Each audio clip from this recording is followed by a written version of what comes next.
Hello friends, welcome back to my channel.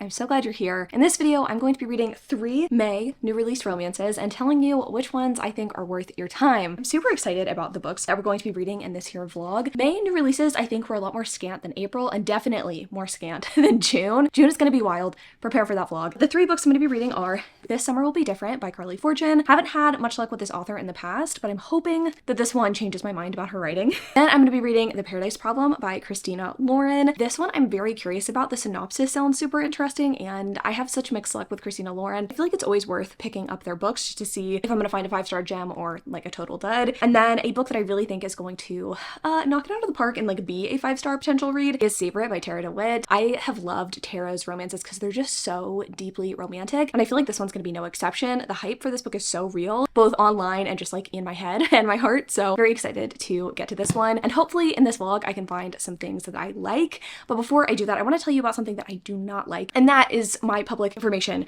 being available online, which is where the sponsor of today's video comes in, Aura. In this day and age, it feels like it's literally impossible to avoid having your information shared online without your consent. A simple Google search of just your name is going to pop up so much information. Literally try it. You're going to see your phone number, you're going to see your personal address, maybe your health records. And I don't know about you, but I'm personally not okay with that, especially because it leads to incredible annoyances like receiving an insane amount of spam emails like I have been lately. This information, by the way, gets online, it gets publicly available because of data brokers. They sell your information to scammers, to spammers, and anyone else who might want to target you. That's why I have been using Aura. They show me which data brokers are selling my info, and they automatically submit opt-out requests on my behalf. Not only does Aura protect me from hackers who are trying to use my information to cause me harm, but it does also reduce the amount of spam emails I get, which, like I mentioned before, is something that has really been irritating me lately. And I have to say, since using Aura, my inbox has never looked better. Again, it's kind of impossible to avoid having your information shared. I don't know if y'all have seen this in the news, but AT&T revealed that 73 million former and existing customers' information were released to the dark web. They recommend that those affected use strong passwords, monitor account activity, and consider credit freezes and fraud alerts from credit bureaus. And Aura does all of this for me as well. Best of all, I don't have to download several apps just because a company couldn't keep my data secure. I don't have to worry because Aura is always on doing the hard work of keeping me safe. I value my privacy and I value yours. You can go to aura.com/chandler.ainsley to start your 2-week free trial, also linked in the description. Thanks again to Aura for sponsoring this portion of today's video. All right, friends, I decided to start with the book that I think I am less likely to enjoy. Hopefully, if this one sucks, things just go up from here, and also hopefully this one surprises me. I don't know that it will, but I'm leaving room open in my heart to be surprised. Going in with as little preconceived notions as I can, though I did give both of the books that I read previously by this author 2 stars. Anyway, This Summer Will Be Different by Carly Fortune. This one feels different than her other books in that it appears there is only one love interest involved. So our main character, Lucy, is best friends with a girl named Bridget. I believe they met in college, and I don't think Lucy has ever had like really close female friendships. So when she meets Bridget and Bridget is like instantly, do you want to be besties? Lucy jumps on that opportunity when her friend Bridget is like, hey, come to my family's home on Prince Edward Island this summer and hang out with us. Lucy jumps at the opportunity, and I think she goes back a few summers in a row. I could be wrong. That's kind of the vibe I'm getting. She's like been to this family home a few different times. The first summer that Lucy ends up arriving on, are we just gonna say PEI? Let's say PEI. When she arrives there first time, she ends up going to this oyster bar, meeting this handsome guy, having like a one-night stand, and she realizes after the fact that the guy she slept with is actually her friend Bridget's younger brother. Bridget like hadn't gotten to the island yet. Her like flight got delayed or something like that. Lucy shows up, fucks Bridget's brother, and now is having to deal with the fact that she like might have feelings for him, kind of. I mean, it was a you know, hookup, one-night stand kind of situation, but I'm assuming over the years she's gonna like kind of have these forbidden feelings for him. Now in present day, we have our girl Lucy returning back to the island when Bridget flees 2 weeks before her wedding. I guess her and Bridget live in Toronto full-time, but she flees back to her family home, and her parents for some reason aren't home, and so it's literally just Bridget and Lucy. The brother Felix still lives in town, so she like sees him and she's like, oh, he's still so handsome. The forbidden aspect of this book comes in, and the reason why it is a forbidden romance is that Bridget specifically asks our heroine to not fall in love with her brother, because I'm assuming from kind of context clues I'm getting that Bridget used to have a best friend who fell for Felix, and I think that ruined the friendship between Bridget and that person. And while I don't typically like a sister's best friend or brother's best friend romance because I feel like they're not founded on any like real forbiddenness, if you will, this one kind of makes sense. I think like a friendship had been ruined by someone sleeping with my brother. I think mayhaps I would feel a little differently. So far, I feel very neutral about this book. I'm only 50 pages in. I don't know if I've said that. Oh no, my dog earring did not work. Dog earring. Earrings on a dog. I dog ear my pages and I don't care, who cares. Yeah, I don't know, 50 pages in and I don't have like anything profound to say. I just like feel like the setup of the book has been set up, and I'm curious to see actually why Bridget fled to Toronto and if there's like trouble in paradise between her and her fiance weeks before this wedding. I also want to know like what the actual history is between Lucy and Felix, because, you know, they did sleep together, but it seems like they both still have like some sort of feelings for each other, and I'm assuming it wasn't just a one-time thing. So I don't know. I guess we'll figure it out. Hopefully there's like yummy little flashbacks. I think this has the potential to be better than the other two books that I've read by this author because it is so different that like it's not a just like love triangle cheating kind of romance, but we'll see. I'm not like totally immersed, but I'm also curious, tentatively curious. Honestly, I'm having the best, coziest Saturday ever, despite this book sucking. It is not good. Oh, hi, Bing. Would you like to say hi to the people? It's funny because out of all the cats, he cannot hear whenever I start filming. And yet somehow he always knows. He always knows. Here's my problem. This book is not romantic. It is not a romance. My issue is that the hero and heroine have these moments of like sexual tension and sexual chemistry, I guess, if we want to call it that. They never have a fucking conversation. Not a single conversation. Not a single get to know you. These two have a one-night stand. And then after the fact, like they spend time in each other's company in like a family context, right? Like because the heroine's visiting her friend's family. They never go on dates. They never have like individual conversations. We never get any of that. The most talking they do is like before and after having sex, and that is not a fucking romance. I'm like kind of incensed, to be honest. It's like it's fine to read, but where is the fucking romance? Also, the fact that Bridget asked Lucy to come to PEI when Lucy had like an important meeting the following week that she like was trying to get prepped for, it's just like not good friendship. And the fact that Bridget is unwilling to like talk to her friend is really irritating. I think what's happening is that nothing happened between Bridget and her fiance Miles. What I'm thinking is that they're discussing the idea of like maybe going to Australia, which would be very far away obviously from Lucy, and I think Bridget is feeling a little unmoored and like maybe she doesn't know if she wants to like go to Australia necessarily, even though she's in love with Miles and wants to marry him. I think that's what is going on, and I'm just like I don't care. I don't give a fuck. Felix and Lucy are at the Green Gables like historical site or whatever, and I guess that's supposed to be like romantic, but like is it though? They talk about her shoes and how they're hurting her feet. That's about it. It sucks. I'm gonna finish it and let you know my final thoughts and feelings, but it's not good.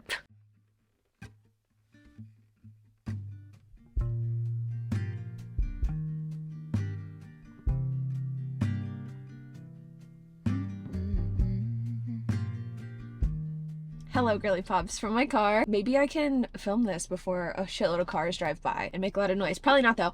I finished this and I still didn't like it. Though I will say that the complaint that I had in the last clip was that these people never talk, they just fuck. Around the 50% mark, they finally start talking after having had hookups like once a year, every 4 years, because they're just so drawn to each other and they just cannot resist the pull. Eventually they start having some conversations. Are they meaningful, like amazing relationship developing conversations? No, I don't personally believe they are. It feels a little too late, like a little too late. In theory, I like this idea of like animal attraction and like I see you across the room and like we both just agree with our eyes, like we're fucking. That's the vibe I'm getting from this book. And in theory, I like it, but the interactions need to happen pretty soon after that, you know? I don't need y'all to like keep hooking up once a year every 4 years and then finally start having a conversation. It just didn't feel fun to read about. This felt completely low stakes. Oh, it's like they only meet up in the summer? Kind of, like yeah. Summer vacation? Well, I already explained it to them. Sorry. You know? It's just kind of nonsense. And like, I guess it's kind of cool that the heroine like rose a little bit. And by that I mean like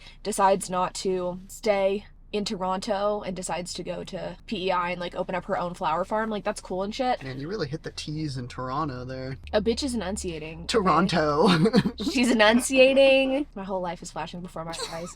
My mom gives me a really hard time for not enunciating, and so I try sometimes and oftentimes fail. Anyway. Oh, and so then you're gonna tell me that I overpronounce words too? Wow. How are you gonna do that? He pronounces the TH in clothes. Lightly. Clothes.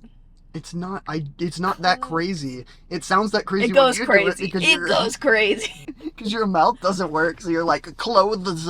No one fucking says that. I pulled people on Instagram. If you want more of this kind of banter, vlog channel. Someone asked last time I actually did one of these vlogs, they were like, wait, I kind of like your husband, he's cool, put him in more videos. And I'm like, he's in too many videos, actually. Yeah, please God. I feel like this was low stakes. The theory that I had about why the friend wasn't talking to her other friend was spot on. And I don't give a fuck if it spoils this book. I don't think this book is worth your time. I was gonna say glad that I read it. That's not true. I did need to read this also for a list video, so I kind of like killed two birds with one stone. Not really in the business of killing birds, but if I were, It's not what I heard. I would have killed two with one stone because I read this for two reasons. I'm ready to move on to greener pastures and better books, hopefully. Let's see what we're reading next, my friends. It looks like we're reading The Paradise Problem because it's already out. What was that list called? It was called my no panic schedule. That's what I thought that I saw. No panic schedule. Okay. The bitch has to read a lot of books this week. Yeah, but like, don't panic. Like, there's no reason. Well, here's the thing. I have you're scheduling so that you don't panic. I have so many notes in my notes app that if I just put to-do lists, that's gonna blend in with all the other shit I got in there. So I had to zest it up. Also, I could probably use the no panic reminder. I'm moving on to The Paradise Problem by Christina Lauren. Hopefully they have it at Target. We're going to Target, and the last book I'm gonna be reading is Savor It. That one doesn't come out until the 21st, and I will be reading that all in one day, so this video can go live on time. But it's fine. It's fine. Everything's fine. Not panicking. Not panicking. Happy Sunday, friends. I am here to talk to you about my 50-page thoughts. Am I at 50 pages? Exactly 50 pages. My 50-page thoughts on Christina Lauren's The Paradise Problem. I didn't exactly know what to expect with this book because the premise is very intriguing, but Christina Lauren, I feel like I have mixed luck with their books typically. So this one is about our two main characters, West and Anna. West is the heir to a grocery store chain, and he is trying to prove that he has been married so he can continue to receive the inheritance that he's been getting from his grandfather. I guess the stipulation is he has to be married for 5 years to get the whole inheritance, but he's getting basically $1 million a year from this inheritance. And he has been married to Anna for 3 years because she was looking for subsidized student housing back in college, and so he agreed to marry her, and it just so happened that it would like help him as well. I don't know which came first, like if he was, you know, doing it specifically so that he could get his inheritance, or if it just happened to like align kind of with her wants. But they don't really know each other hardly at all. They lived together for 2 years, but literally never spent time together. They don't know each other literally at all. He's been under the impression that she's like a medical student still, and she literally decided not to go to med school and is an artist instead. And at the beginning of the book, Anna is kind of like on hard times. She gets fired from the gas station that she works at. She's just like kind of not in the best situation. She's like trying to find ways to pay for her dad's medical care and medical bills. Her life is just like not going to plan. And so Wes shows up and he's like, hey, so I know we were married during college. I know you thought we got divorced. We didn't actually get divorced. And I actually need you to come to this private island where my sister's getting married because my parents are getting suspicious that they've never met you, even though we've been purportedly married for 3 years. And she's like, okay, wait, I was under the impression we were divorced. She gets over that pretty quickly, but then she is like, wait, what do I get out of this? Like, if I decide to come with you, whatever. She gets $100,000 out of this man if she can convincingly prove that like she's in love with him or whatever on this island, convincingly fool his parents and family into thinking that they're actually married so he can continue to get his inheritance, and also so like his parents get off of his case or whatever. And the back of the book, there's like a quote from Julie Soto about if Succession was a rom-com. So we're going to this private island. Our heroine has like gotten a new wardrobe and his like freshly dyed hair and is like looking and feeling, you know, her best. Curious to see what the family is like. We've already had interactions between West and his mom, and let's just say she's a little uptight from what we can tell from phone conversations, but apparently the dad is the real asshole. West has siblings, so I don't know. I'm very curious about this one. Tonally, this one actually feels a little bit more serious than some of Christina Lauren's other books. Like, I feel like The Unhoneymooners right off the bat was like pretty hilarious, and it just didn't feel like it was taking itself seriously. This book kind of is taking itself seriously, and not in a bad way. And it's not that it's not funny, it just, again, tonally feels a little different. I can't really put my fingers on why, but so far I'm into it. The complaints that I've read about this one on Goodreads so far have been that it's a fun book, but that the main character, Anna, is a little bit immature, and unbelievably immature for someone her age. I think she's supposed to be like 25. But you know what? I know a lot of people nearing 30 like myself who don't have their shit together and kind of a hot mess. And I'm not saying she's a hot mess because she's working like at a gas station. I'm saying she's a hot mess because of like the other behaviors she's exhibited in the few pages that I've read kind of about her. But you know what? Again, people are immature, and I think that's realistic to certain individuals. So I don't know. I think the contrast between her and West, who is a professor at Stanford, pretty extreme. And I think that that makes for a little bit of fun. I wouldn't call this like grumpy sunshine per se, because I don't think he's really that grumpy, but he is definitely more serious than she is. Yeah, and I don't know. I'm liking it. I'm not taking it too seriously, even though the tone of this book is more serious, if that makes sense. Like, I'm not bothered by the fact that she's immature, or at least I'm not presently. See as the book progresses. I guess if she like gets into any situations on the island where she's doing like stupid, like falling all over herself shit, I might be a little bit more inclined to agree that she's irritating, but it's not bothering me thus far. and that's all I can really ask for. So I'm doing reading sprints this morning with my patrons over on Patreon, and it's actually been really nice. I've been talking to them about my like home renovation plans. You know, if you want more of that, Patreon also, again, not to plug it too much, but my vlog channel, it's really where I've been having a lot of fun recently, and I talk more about some of my plans there. But in addition to doing all of that, I've been reading this book, and I'm going to continue to do that, continue to read this book sprints, and I'll continue to update you as the day goes on. I'm definitely finishing this book today, and then we'll only have one more book to read. I feel like we're flying. Time is flying when we're having fun. I wish I could say that that last book was more fun, but I wasn't expecting it from Carly Fortune, so that's okay. I feel like, you know, proper expectations were had, and my expectations sadly were met. So this book, I'm feeling good vibes. I'm feeling good vibes. I'm feeling like we might have a winner on our hands. I'm not going to speak too soon. I'll check back in with you when I'm 50% in. All right, y'all. So I am 50% into the Paradise Problem. Should really take this Target sticker off so we can actually see what the cover of the book looks like.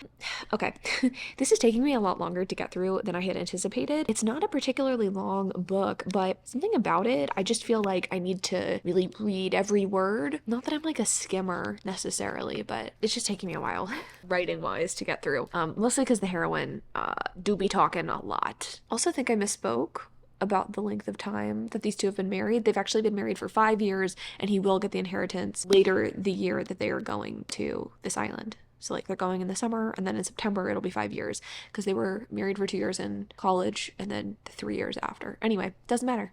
Who gives a shit? I've enjoyed the interactions between hero and heroine and his family. I have enjoyed hero and heroine interactions in general. Definitely, I don't want to say slow burn, but I wouldn't say there's been like a ton of like super flirtiness or a ton of like touching each other sorts of moments until this like 50% mark, which I'm kind of enjoying. But I don't know, this isn't like just blowing me away like the Unhoneymooners did. Like I feel like that one, I reread it last year, I'm pretty sure. I wasn't sure if I was going to like it upon reread, but it really got me. Like it got me hooked. Every page was a page turner, and I'm not really feeling that way about this one, which is not to say that I think this is bad. I'm actually like enjoying it, but it feels a little bit more sedate. It's not as funny as Christina Lauren typically are. I'm feeling a little warmer than lukewarm, but not hot about this book. Surely Savor It will be so good and blow both of these out the water that it'll be fine. But I am hoping that this one, like, by the end, just really hooks me, you know? Because I can't have, like, 2 duds in one video. I would be just, like, unheard of and, like, not like me at all. Finish this and I'll get back to you. Hello, beautiful angels. I am here to do my makeup. This is probably, like, the 3rd or 4th makeup clip in this vlog, because I do put makeup on every day. I'm gonna do my makeup and talk to you about my final thoughts on Paradise Problem. You know, 2 birds, 1 stone, and then also I'll have my makeup on specifically so that I can go pick up Savor It by Tara DeWitt. I'm very excited about that at the Barnes & Noble. I'm gonna get myself some lunch, gonna go to Barnes & Noble. It's gonna be a fantastic Tuesday, my friends. And then I'm gonna come home and read my little ass off. Hopefully not. I actually like don't have that big of an ass anymore. I can't really spare it, but I'll be doing some reading. I'll probably be able to finish Savor It unless it's like unexpectedly 600 pages, but I don't think that'll be the case. I'm very much looking forward to it. So let's talk about the Paradise Problem. This book really took me by surprise. I feel like tonally it was just so different than I anticipated, and I quite enjoyed it. Like, I was feeling a little apprehensive at the 50% mark because it just wasn't the like lighthearted rom-com I was expecting. I just wasn't feeling super connected to our characters and really feeling like we're a great match, or that I really wanted to hear that much more about them, to be honest. The more that I kept reading, the more that I really started to care for Liam's character, started to see how different he was from the rest of his family, and just really understood why Anna would fall for someone like him. Like, he's a very charitable guy, just really like, maybe not fun, just very kind and like down for anything, and I just really enjoyed him. And Anna, like, all of the things that she wanted out of life just felt very realistic to me. The conflict in this book felt realistic and not like drawn out. There's really not anything about this book that I like disliked. That being said, I'm probably going to give this one 4 rather than 5 stars, just because it wasn't like perfect for me. It wasn't like the most swoon-worthy romance ever, and like after having read Just for the Summer semi-recently, I feel like I can't in good conscience give this 5 stars. Like, this was not on that level, but it was really enjoyable. And I think if you're someone who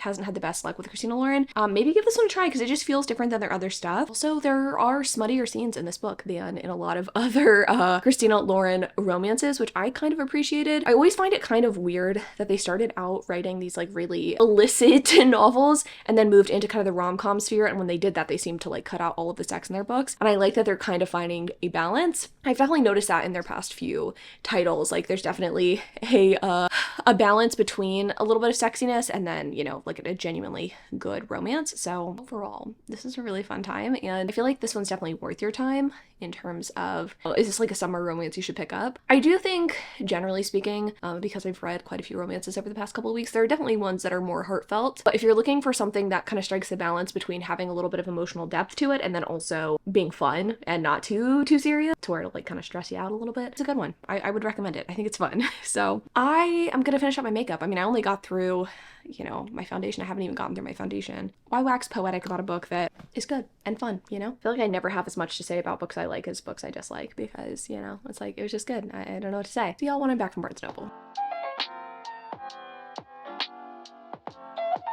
The heart wants what it like freaking wants, and my heart wanted a nap. So I took a delightful 4 p.m. nap, and then I woke up and got, let's say 70-ish pages, a little over 70 pages into A Favorite by Tara DeWitt. As you saw a couple of seconds ago, I went to Barnes & Noble earlier today, had my little lunch. I got this, and I also got a Kennedy Ryan book. I think it was her first ever published novel. I'm so curious to see how that compares to some of her newer stuff. Let's talk about this, because this is what's at hand, is it not? This is giving major Luke and Lorelai vibes, and I wasn't really expecting that given how this like book was pitched, but the banter is very much Luke and Lorelai. This guy is a grump with a capital G. So this book's about Fisher and Sage. Fisher has come to this small town, Spoons, Oregon, and he is kind of taking a break from his everyday life. He's been sent here by the owner of the restaurant that he was the chef at because he lost one of the Michelin stars of the restaurant and he needs to lay low for a little while and also help open up a kind of like, I was gonna say satellite restaurant. It's not totally related, but it's owned by the same people. He is going to come up with a menu for this restaurant in Spoons. Problem is, he doesn't really know what appeals to like a local crowd. In the scene that I just read,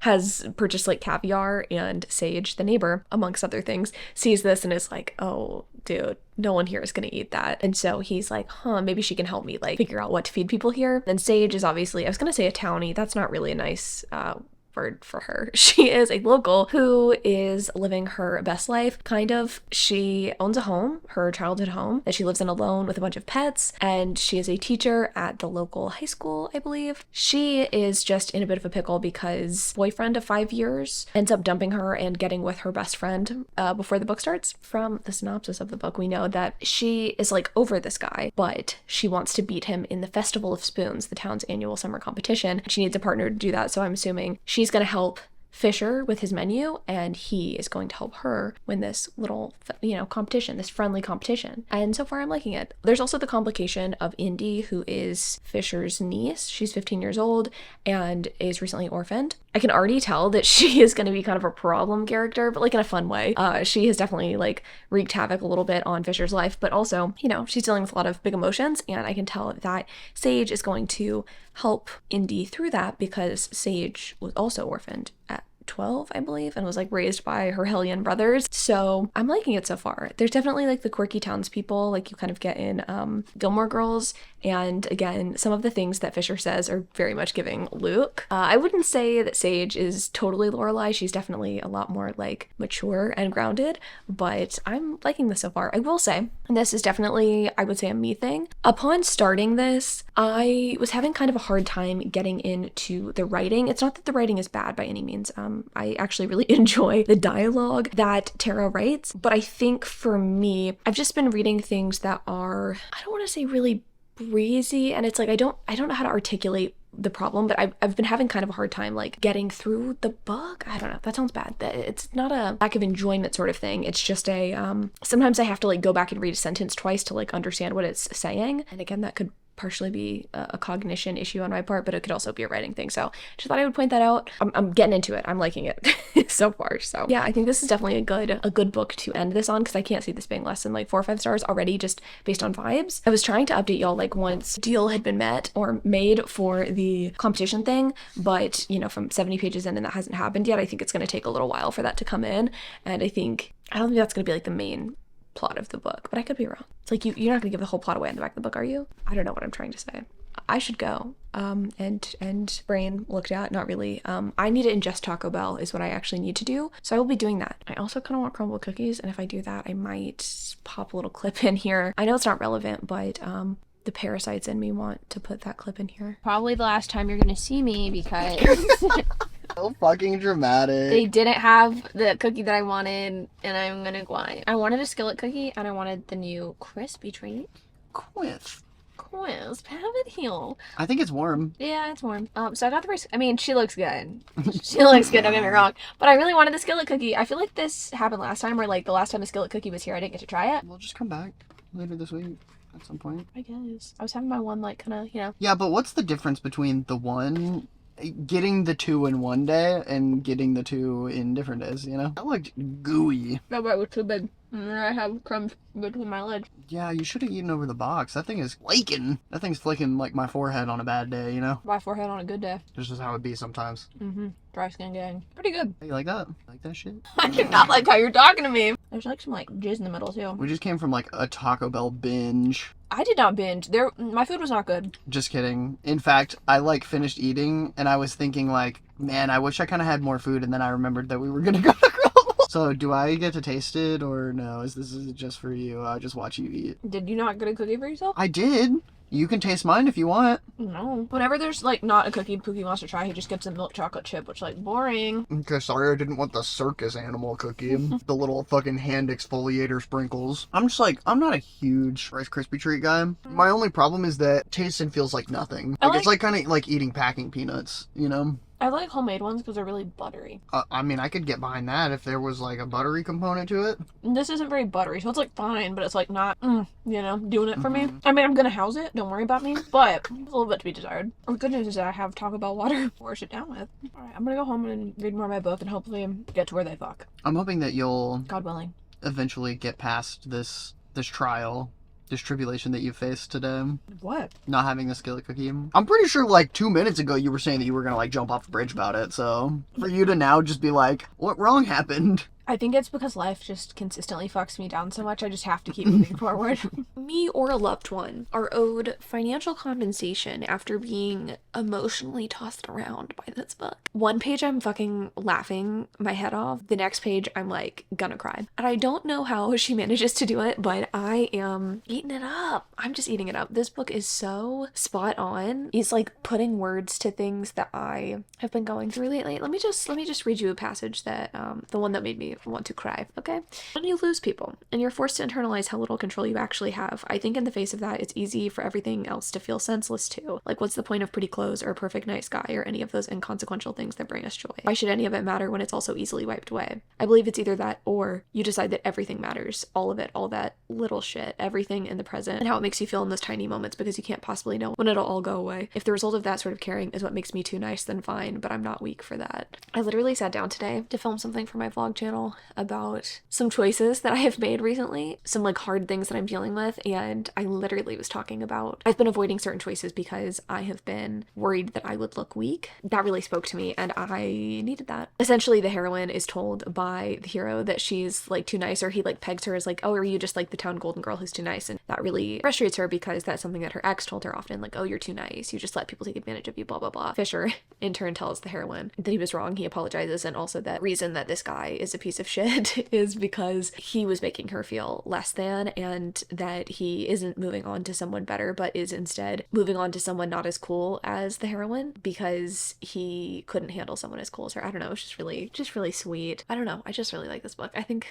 that's a really sweet message, and I think oftentimes people who are seemingly too nice are misunderstood, and I think a lot of times I get frustrated when I read books where it seems like people are too nice for no reason, and in this book I can totally understand where the heroine's coming from, having lost people when she was young, to appreciate the small moments and to appreciate those things. And I don't know, I just really like both of the characters a lot. I like Fisher, I think he's fun, and he does have some moments of emotional vulnerability, which I appreciate. There's just something about a hero who can be emotionally vulnerable that I just fucking love and connect with. I've got one up there. I always point upstairs when I'm talking about Hayden, and it's because his office is directly above my bedroom, by the way. I'm not just like pointing to heaven. He's very much here with us. I also can tell that our heroine's about to ask the hero if he will participate in this activity with her, this competition competition, the Festival of Spoons summer competition, because they just ran into the heroine's ex at the library and they like kissed. Fisher and the heroine kissed to like not make the guy jealous, but to like show that, you know, our heroine's moved on or whatever. The kiss was hot. I just love the way it was executed. I don't know. I'm kind of rambling at this point, but I just want you to know this is phenomenal. And just that one page, just page 104, is making this feel like a 5-star read to me, let me tell you. I'm gonna withhold like my reading until I finish reading this book, but Tara's writing I think really does connect. And I will say, earlier when I was saying it was hard to read, I stand by there were a couple of confusing things at the beginning of the book, but I think I was a little loopy after waking up from my nap. I'm having an easier time now, so I'm gonna finish this one and I will update you bright and early tomorrow morning with my final thoughts. I'm gonna take off my makeup and cuddle up, cozy up in bed with this book, and also with a little guy. Look at him. Look at the little guy in his little nest. He's been making biscuits and having a good time. Life is good. We've come to the end of the road for this vlog, and I'm very pleased to report that we do indeed have a 5-star romance. This was so phenomenal. It was in some ways different than I expected and different than the synopsis promised, but when I really get down to it, when I really think about what I liked about this book and also just about Tara's writing, I really love the way that she is able to articulate feelings and emotions that feel real. So often in books, I am reading about characters who I can't relate to in any way. And I'm not saying that I need to have the same personality or the same life as people in books. I don't have the same personality as either of the characters in this book, but I could so deeply relate to both aspects of Sage and Fisher. Sage and her worldliness and her ability to accept and see the good in the world, I thought was so special and is something that I'm currently working on myself because of the hard things that I've been through. Like I said, page 104 fucked me up. And then Fisher talking about how you can love something so deeply and then feel so disconnected from it because you don't feel like your life has meaning because you're grieving. That hit me so fucking hard. I think this book was definitely like right place, right time, but I also think if I had read this at any other time in my life, I still would have enjoyed it just as much. There's so much here to enjoy. Like I was saying about a minute ago, this is a little different than I expected in that I really thought that the competition aspect of this book was going to play a larger part, but knowing the way that Tara kind of like sets up her books, the other plot things that tend to happen in her books are kind of accessory to the romance, which totally makes sense. I definitely prefer the romance to be front and center, but I think because of that, her books tend to have more of a, I don't want to say sleepy quality to them, but you're definitely caring more about the character interactions and the personal growth of the characters than you are about this like competition that's happening in Spoons. It does play out in a way that is very satisfying, but it does not take up very much page length of this book. Most of it is character interactions, which I'm definitely not mad at. I would also point out that Indy's character in this book, the niece of Fisher, doesn't play, again, as big of a part as I thought she would. She definitely makes an impact on the story in some poignant moments, but if you're used to a story where there is a single dad and the child plays a part in the romance and is very like present, you might be disappointed or you might be surprised at how Indy is used in this book. Like she is not there every day. She is not a character who speaks a ton, but when she does, it does definitely have an impact on the story. So just something that I thought I would point out because I feel like this is going to be peddled as like a single dad romance, and I don't really feel like it is that. I mean, not only is he the uncle who's caretaking a 15-year-old that he has not like caretaken for her whole life or anything, but also, again, I don't think it like has that traditional single dad vibe to it. So I did want to point that out because I know a lot of y'all like single dad romances. This book is so special to me. This is definitely going to be making like my top of the year list. This and Just for the Summer by Abby Jimenez at this point are my only two contenders for like best books because they've had such an emotional impact on me and I felt very seen by them. So loved this. I think this one is definitely worth your time. And I think if you haven't given Tara's books a try, you definitely should. I think this is probably my favorite of hers. I also really enjoy the co-op, which I believe is getting republished either later this year or early next year. Be on the lookout for that one. I'm curious to see how she's reworking it because I know it's been like partially rewritten. But that is kind of the end of the road for me, folks. Honestly, this was a pretty successful vlog, I would say. This summer will be different. Obviously not my favorite, but I really did enjoy Savor It and The Paradise Problem. So I think these two May releases are ones that you should check out for yourself. Like always, in the comments down below, I would love to know if you've read any of these books, what your thoughts and feelings are, if there's any May new releases that I missed that I definitely need to check out. And also, if you can, let me know what June releases you were excited for. There's a high likelihood that it's already on my June TBR because I have to say, I think I have like 10 to 12 June romance new releases that I'm planning on reading. So that video is going to be chock full. It's going to be long and I hope you're ready for it. But thanks so much for watching, y'all. I love y'all so much and I'll see you in the next one.